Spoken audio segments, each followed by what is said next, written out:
அனைவருக்கும் என்னோட வணக்கம்.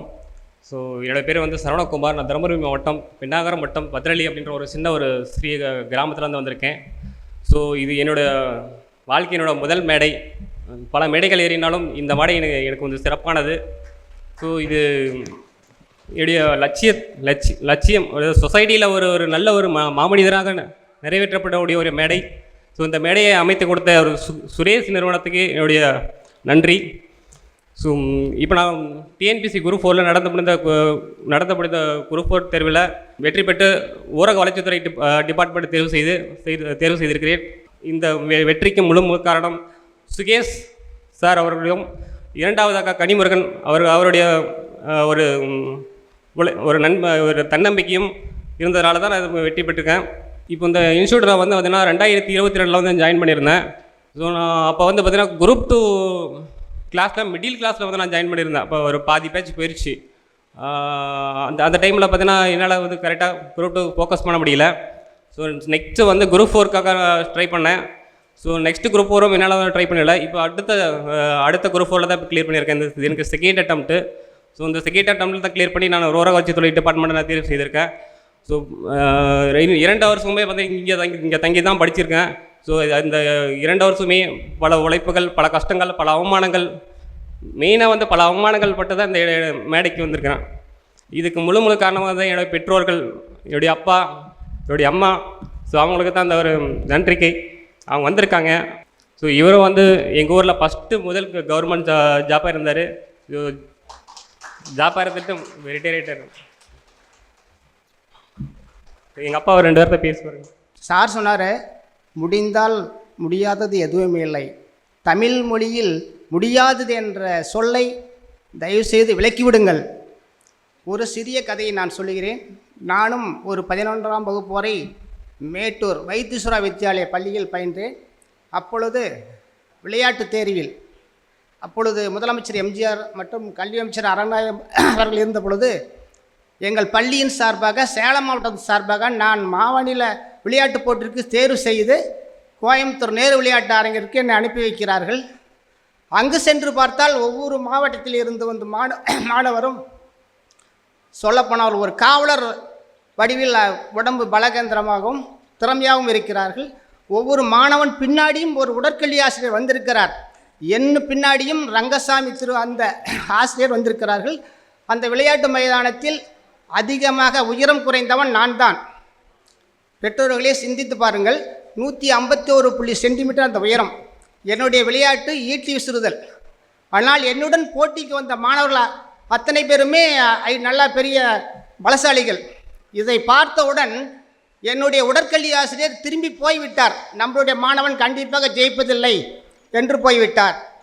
அந்த சமயத்தில் நான் முயற்சி திருவினையாக்கும் என்ற நம்பிக்கையோடு அந்த 17 விளையாட்டு வீரர்கள் வந்த மேடையில் நான் முதல் சுற்றில் 51 மீட்டர் விசிறி முதல் மாணவனாக வெற்றி பெற்றேன். அத்தனை பேர்களும் 50 மீட்டர் கீழே தான் விசிறினார்கள். அப்பொழுதுதான் என்னுடைய உடற்கல்வி ஆசிரியர் மேடையிலிருந்து கிடுகிடு வந்தார்கள். 2வது சுற்றில் நான் கலந்து கொள்ளவில்லை. 3வது சுற்றில் நான் கலந்து கொண்டேன். அப்பொழுதும் 52 மீட்டர் விசிறி ஒரு ரெக்கார்டு பிரேக்கு. சேலம் மாவட்டத்தில் மேட்டூர் அணை வைத்தீஸ்வரா வித்யாலய மாணவன் வெற்றி பெற்று விட்டான் என்று அறிவித்த பிறகு என்னுடைய உயர்கல்வி ஆசிரியர் வந்தார்கள். அந்த வெற்றியில் பெறுவதற்கு உயரமோ பலவீனம் நம்பிக்கையும் என்ற உழைப்பும் தான் நான் பெற்ற பயிற்சியின் திறமையாக அந்த மாநில அளவில் வெற்றி பெற்று இன்றும் எனக்கு வயது இவ்வளோ ஆகிறது. என்னோட பள்ளியில் இன்றும் senior javelin throw PC Mariyappan 89 என்று என்னுடைய போட்டாவை எனக்கு மாட்டியிருக்கிறார்கள். அதனால் ஒவ்வொரு மாணவரும் என்னுடைய நிலைமைக்கு என் மகன் வருவதற்கு சுரேஷ் அகாடமி ஒரு 90 விழுக்காடு தான் இருக்கிறது என்பதை நான் பெருமைப்பட்டிருக்கிறேன். இது குரூப் 4 என்பது ஒரு அடிப்படை சிறிய பதிவு என்றாலும் நான் பெருமைப்பட்டிருக்கிறேன். நானும் ஒரு கவர்மெண்ட் ஊழியராக செயல்பட்டு தமிழ்நாடு கனிம நிறுவனம் என்ற நிறுவனத்தில் செயல்பட்டு ஒரு 10 ஆண்டுகள் பணியாற்றி எனக்கு அந்த பிடிக்க முடியவில்லை என்று விவசாயம் பார்த்து வருகிறேன். அந்த விவசாயத்தில் பட்டு வளர்ச்சி துறையில் பெயர் பெற்று மாநில அளவில் உளுந்தூர்பேட்டையில் நடைபெற்ற செரிகல்ச்சர் சிறந்த விவசாயி என்ற அவார்டு எனக்கு சண்முகம் என்ற அமைச்சர் கொடுத்திருக்கிறார். இதற்கெல்லாம் காரணம் உழைப்பு, தன்னம்பிக்கையும் இருந்தால் வெற்றி தன்னை தேடி தானாக வரும் என்பதை தயவு செய்து நீங்கள் மறந்து விடார்கள்.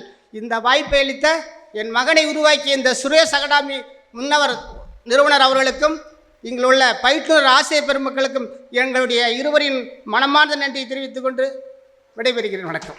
இந்த மேடை அமைத்து தந்த சுரேஷ் குழுமத்தினருக்கும் என்னுடைய நன்றி. என்னுடைய வேண்டுதல் என்னென்னா, நான் இங்கே வந்து 2 வருஷம் தங்கி படிச்சிருந்தேன். ஆக்சுவலாக இவங்க வந்து 2 பேரும் விவசாயிகள் தான், ஃபார்மர் தான். எங்கள் அப்பா வந்து எங்கள் ஊரில் வந்து ஃபஸ்ட்டு கவர்மெண்ட் சர்வெண்ட் தான். பட் அவரோட சுச்சுவேஷனால் அவரோட ஜாப் ரிசைன் பண்ணிட்டாரு. ஸோ அதுக்கப்புறம் ரொம்ப குடும்பத்தில் பார்த்தீங்கன்னா ரொம்ப ஏழ்மை தான். இன்ன வரைக்கும் இந்த வாடகை வீட்டில் தான் இருக்கும், சொந்த வீடெல்லாம் எதுவுமே கிடையாது. ஸோ இப்போ எனக்கு சொந்தம் அப்படின்றதே இந்த கவர்மெண்ட் சர்வெண்ட் ஒன்று தான் எனக்கு சொந்தம். அதனால் வந்து மெயின் சப்போர்ட்டாக இருந்தது இந்த சுரேஷ் அகாடமி. ப்ளஸ் என்ன அமௌண்ட்டுக்கு வந்து பார்த்தீங்கன்னா படிக்கிறதுக்கு ஹெல்ப் பண்ண என்னோடய ஃப்ரெண்ட்ஸுங்க நிறைய பேர் இருக்காங்க. ஆக்சுவலாக வந்து நிறைய ஃப்ரெண்ட்ஸ் இருக்காங்க. ஸோ சொல்ல முடியாது. என்னுடைய நண்பர்களுக்கும் என்னுடைய நன்றியை தெரிவித்துக் கொள்கிறேன். ஸோ ஃபைனலி இதிலேருந்து நான் என்ன சொல்கிறேன் அப்படின்னா, ஸோ முயற்சி செய்யுங்க. கண்டிப்பாக முடியாது எதுவுமே கிடையாது. முயற்சி செய்தால் மட்டுமே தான் வெற்றி கிடைக்கும். நம்ம வந்து இப்போ நான் பேசிட்டு போகிறேன் அப்படின்னா ஒரு நாள் மோட்டிவே இருக்கும். அந்த ஒரு நாள் பார்த்தீங்கன்னா மறுநாள் போய் தூங்குற 4 நாளும் மறந்துட்டு போய் அந்த மோட்டிவாக ஒன்று டிக்ரீஸ் ஆகிட்டே இருக்கும். ஸோ ஃபஸ்ட்டு உங்கள் முதல் ஸ்டெப் எடுத்து வைங்க. ஸோ வாழ்க்கையில் அந்த முதல் ஸ்டெப் எடுத்து போது உங்களோட முதல் வெற்றியை தீர்மானிக்கப்படுகிறது. கிட்டத்தட்ட 50% வந்து உங்களுடைய வெற்றியை தீர்மானிக்கப்படுகிறது. நீங்கள் அந்த 50% தான் நீங்கள் ஹார்ட் ஒர்க் பண்ண போகிறீங்க. ஸோ இதில் நான் என்ன சொல்கிறேன் அப்படின்னா, ஃபஸ்ட்டு படிங்க. யாரும் வந்து டிமோட்டிவ் பண்ணாலும் கண்டிப்பாக காதலை கொண்டு கேட்காதீங்க. உங்களுக்கு என்ன தேவையோ, எந்த விஷயம் தேவை, எந்த ஒரு விஷயம் தேவையோ அதை மட்டும் எடுத்துக்கிட்டு கண்டிப்பாக படிங்க. கண்டிப்பாக வாழ்க்கையில் வெற்றி சொல்லலாம். Thank God.